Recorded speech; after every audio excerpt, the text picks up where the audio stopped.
Sentient beings like us have been going through life and death, and we call it rebirth. In some of the religions, they also call it reincarnations. That means we don't just have this life, there are previous lives, and if you're not enlightened, you have to roll into the next life with your karma. And then in the universe, in the cosmos, for example, how many beings are there? What kind of beings are there? There are basically 6 dwellings and the 4 sages, and this is the line of rebirth, life and death, reincarnation. We call it samsara. So this level is already out from life and death, out from rebirth. They don't go through suffering, tribulations, mental afflictions. They don't have those anymore because they were enlightened and they got out of samsara, got out of rebirth. We, you and I, plus other categories, were still in life and death. And humans is more or less in the middle. And of course, there are spirits, some people call ghosts, and there are also animals, there are also victims of hell. And above the humans, there's also the asuras and heavenly beings. Sometimes you call them gods or guardian angels or all that, heavenly beings. But even in this, all these categories of existence are still subject to life and death. Reborn again and die and reborn again. Carry themselves with all the karma that they have created. So these are the 6 worldlings. Now, there are people who were enlightened, millions of them. And these are in 4 different levels: Pratyeka Buddha, Sravakas, Bodhisattvas, and Buddha. Now, Pratyeka Buddha are those who were enlightened and who got out of samsara already. They don't go through life and death. We have to understand that going through life and death is suffering. That we already have mentioned that. You have to understand the concept of rebirth. And this is a concept that you can check into internet, cases of reincarnations, cases of rebirth and being born again and die and born again. And many of these cases, nowadays we can get internet. And if you really want to get scientific investigations of reincarnations, you can check into cases conducted by Dr. Ian Stevenson, who conducted more than 3,500 cases of reincarnations for 30, 40 years. Ian Stevenson. And then there are many, many cases of reincarnations.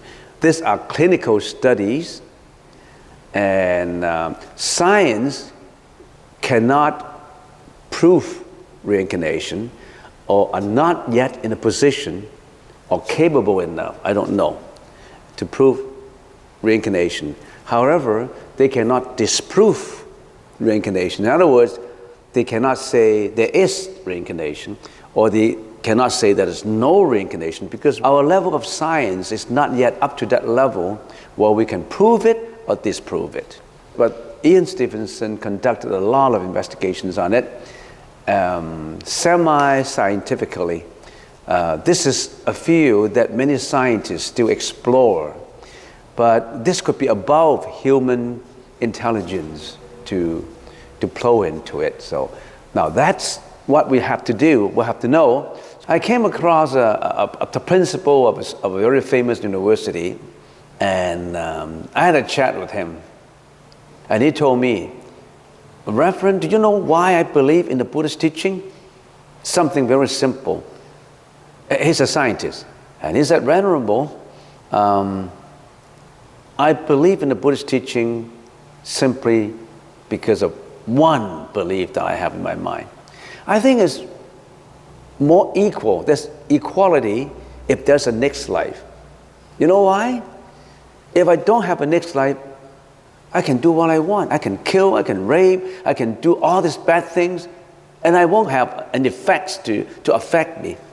I don't have tribulations to suffer.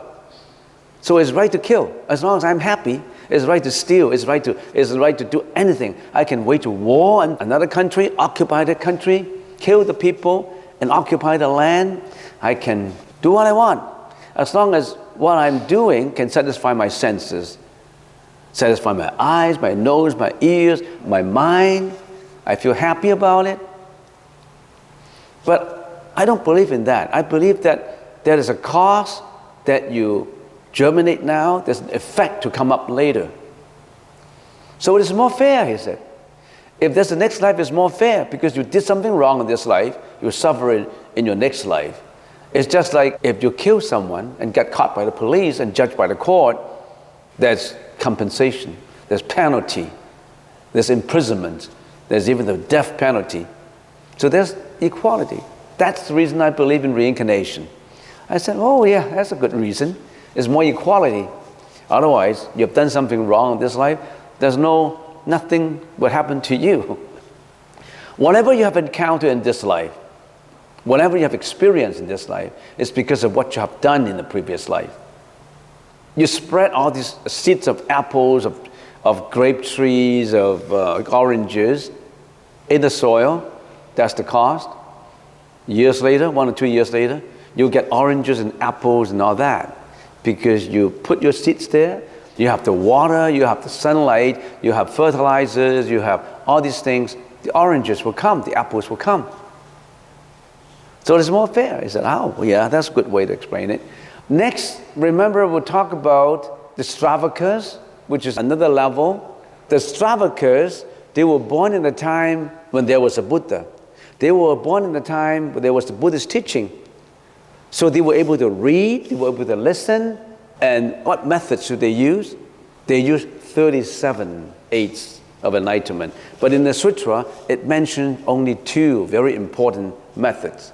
They observed the Four Noble Truths. They got enlightened by meditation on the Four Noble Truths. He observed that the world is a world of suffering. He knows there's suffering. If you don't even know up to now that you are living in a world of suffering, you have not experienced life. A lot of people, they still don't know we are all in suffering. But it does not mean that we are pessimistic. We are living in suffering, but we want to overcome suffering. We're living in a life that will face death, will face aging, will face sickness, will face many, many things, many, many sufferings. Wars, catastrophes, tsunamis, executions, suppressions, fighting, crimes, corruptions. We're living in a world of sufferings. But some people may not agree. I'm happy. I'm happy. Yeah, you can use the happy attitude to avoid thinking about suffering. But you cannot escape the fact of suffering. When you know that you're going to die sooner or later, how can you be happy? When you know that you're going to age sooner or later, when you are sick, when you know that you got a sickness that you cannot cure, would you be happy? How can you be happy? When one day your mom, your dad, your relative passed away, you were grief-stricken. Isn't that suffering? If you're living with your husband that you hate, would that be suffering? If your girlfriend deserted you and get somebody else, is it suffering? If you couldn't get a job that you want, would it be the suffering? If your colleagues despise you, if your supervisors criticize you without reason, wouldn't it be suffering? Many, many sufferings. You have to understand suffering first. You don't even know. If a prisoner living in a prison don't even know living in a prison is suffering, he could never get out. He does not know what freedom is all about. He does not know. We want to have that freedom. We want to have that liberation from suffering. Knowing suffering is to find a method to liberate ourselves from sufferings. That's what the Buddha did. So the Buddha wants to find out, yes, we have sufferings, but we don't just wait for suffering. We don't just be overwhelmed by suffering and don't know about it. We want to find out why we suffer. So we want to find out the origins of suffering. And then we'll know these reasons, causes of suffering, then we find a method to cease suffering. to overcome it. And when we overcome suffering, we got enlightenment. So these are the Four Noble Truths. It's like a Harvard case study. When you're presented with the case, 16 pages of cases of a company, you read through the 16 pages, you have to identify the problems. Once you identify the problem, it's just like identify suffering, then what do? You find a method to resolve the problems. Why there are such problems. You have to understand why the problems come out. And then you find method to resolve it. And once you resolve it, you identify the problems, you know the reasons for all these problems, you find a method to solve the problems, then you're out. That's a Harvard case study. Nothing about blind faith or prostration. People misunderstand the Buddha's teaching. They thought coming to a temple is to get blessings from the Buddha. No blind faith and reliance. No such thing in the Buddhist teaching. You determine your own destiny. You can change your destiny. And change it today. Don't wait.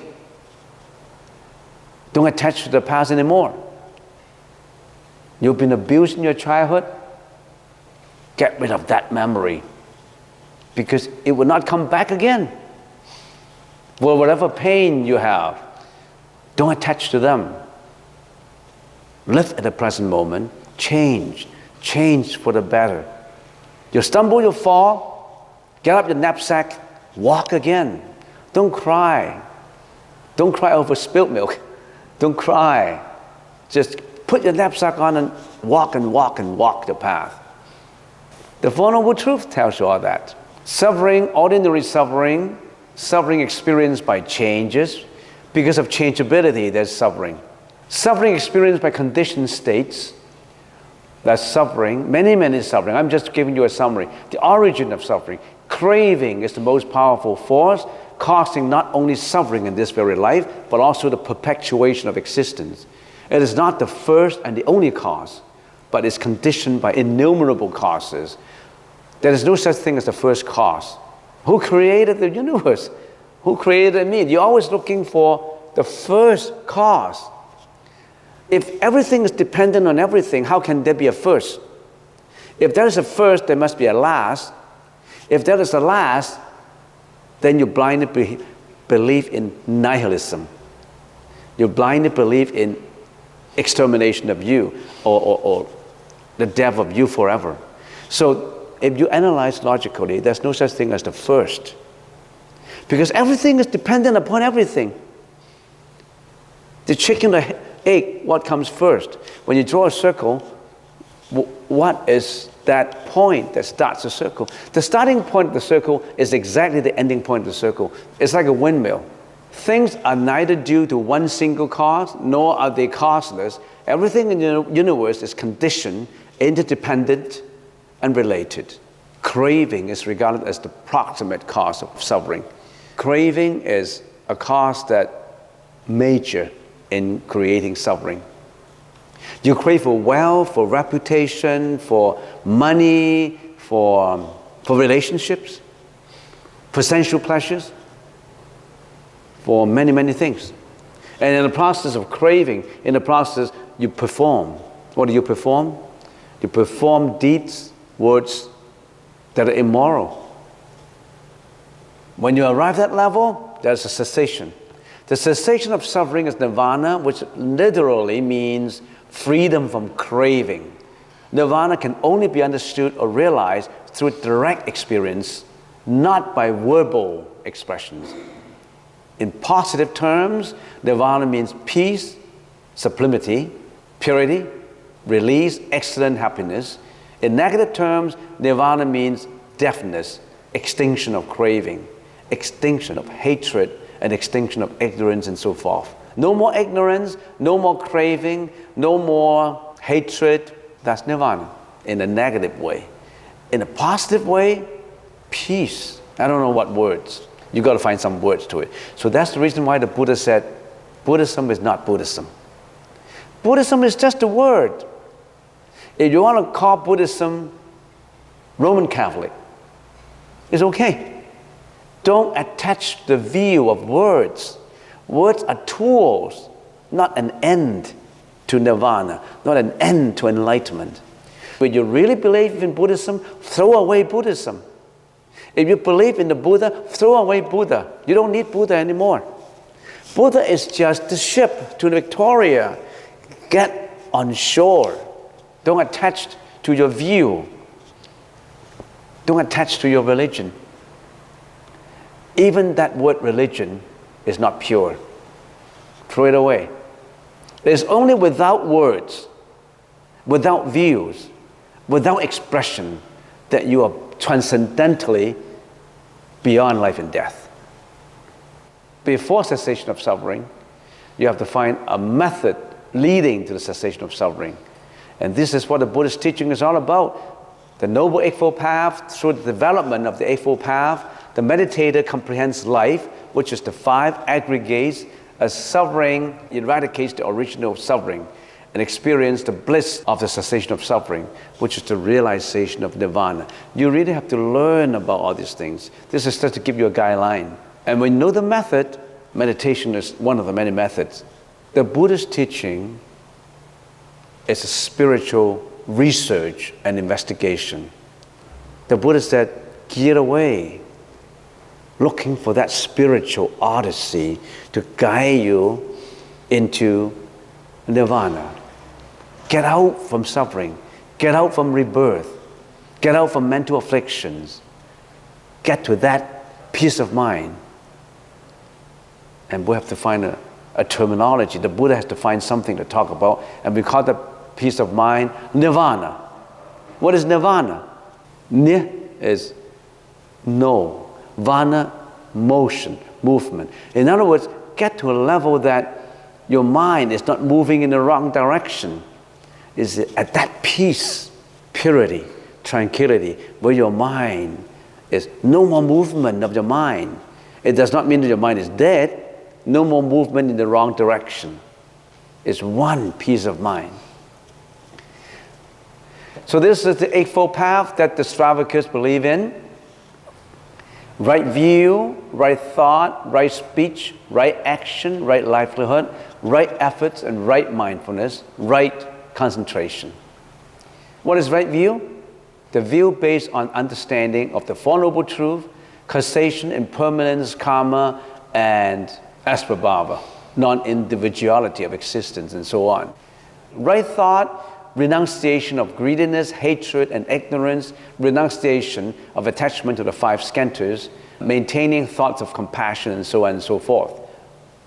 Right speech, avoidance of lying, cursing, tattletelling, double-tonguing, and flattery. Right action, restrain from killing, stealing, and sexual misconduct, and so on. Right livelihood, avoidance of professions that are harmful to sentient beings, such as avoidance of being a slaughterer, avoidance of being a hunter, dealer in weaponry and narcotics, production of pornography, business involved in sex and gambling. Stay away from all these that are hurting humans. Right livelihood, right efforts, application of diligence, perseverance, and consistency to all the other 7 Noble Eightfold Paths. Right mindfulness, ongoing mindfulness of the body, feelings, and objects of thoughts in meditations. And right concentration, developing mindfulness of the pure mind. So if we can summarize all this, if you have right view and right thought, you have the wisdom we're talking about. Do you have right speech, right action, right livelihood? If you have, then you have the morality that we've been talking about. Do you have right efforts, right mindfulness, and right concentration? That's meditation. So what are the 3 most important subjects, if we can call, in Buddhism? Wisdom, morality, and meditation. Those are the 3 most important categories in the Buddhist teaching. Nothing about believing in Buddha and you're okay. Nothing about blind faith. You have to understand it.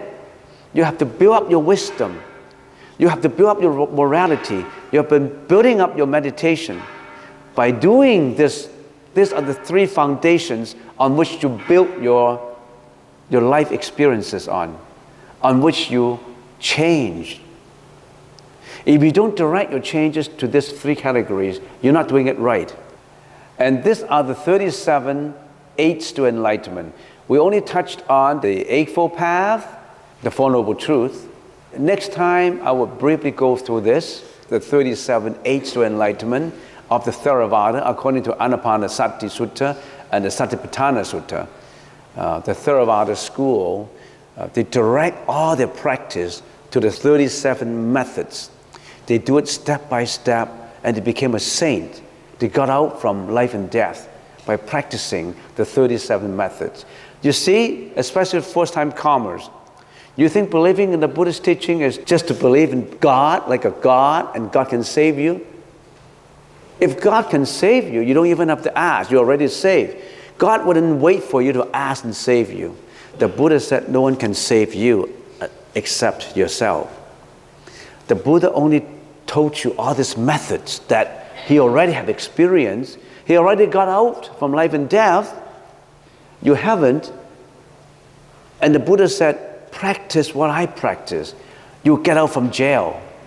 You get out from samsara. But I cannot get you out because you've been locked up in there.